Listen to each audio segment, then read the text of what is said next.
Hey fam, this past Sunday we saw in Isaiah 6 that one of the greatest gifts that God can give us is awareness. The awareness of His awesome holiness and an awareness of sinful patterns in our own lives. It's a gracious gift to see our sin. And the heart of the gospel is not to make us feel guilty, but to cleanse us from that guilt. Some of the most profound moments that have deepened my faith and changed me were moments when God revealed my sin to me. The more we acknowledge and confess our sin, the more freely we walk in the grace of the gospel. Our culture talks a lot about self-awareness, and that can be a really good thing, but as followers of Jesus, we need to remember we're not just seeking to become the best version of ourselves, we're seeking to become more like Jesus.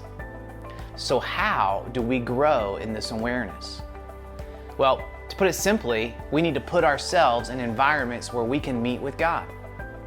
We study His Word. We ask Him to open our eyes to who He is and how we fall short. We have conversations with other followers of Jesus in our small groups or around the dinner table or even on play dates.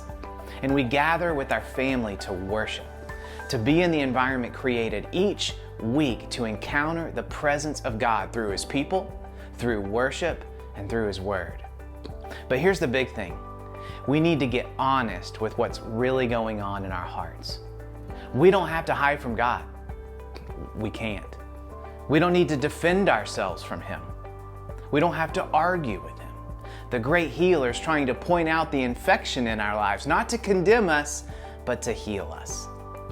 1 John 1:7 says, if we walk in the light as He is in the light, we have fellowship with one another, and the blood of Jesus cleanses us from all our sin.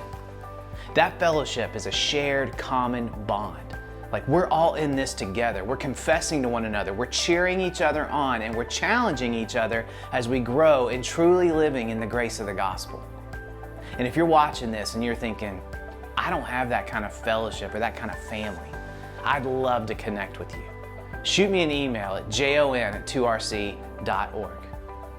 There's your 5 more minutes. Now, what will you do with it?